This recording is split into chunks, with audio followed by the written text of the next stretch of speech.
time. And so we have to deal with the evidence as it comes. And sometimes things are completely rewritten.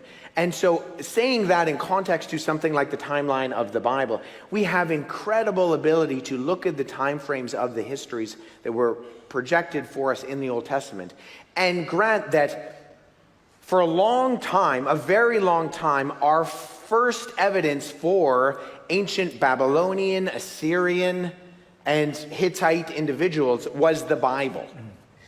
If you were to go into the Middle Ages and ask a monk, who is Sennacherib?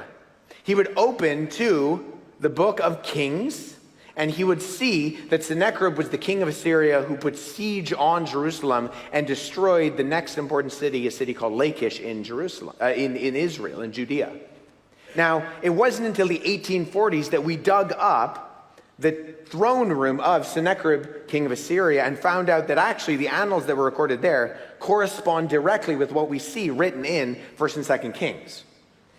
But it is the fact that time and time again, the timelines of the Bible, even if we're not sure archaeologically that we have firm evidence, we actually, I think, can give the benefit of the doubt a lot of the times to the text of the Bible, despite what we see elsewhere. And I wouldn't actually say that there's anything overtly that contradicts what we see in the timeline of the Bible. And let me just finish on this. I'm not an archaeologist, but I do have friends who are archaeologists. And one of the things that they continually tell me is, Wes, when we're going into the Middle East, when we're going to places like Israel and Iraq and Syria, we take a few key documents that give us a picture of what's going on geographically and historically. One is the writings of this Romano-Jewish writer named Josephus from the latter half of the 1st century. The other is the Bible.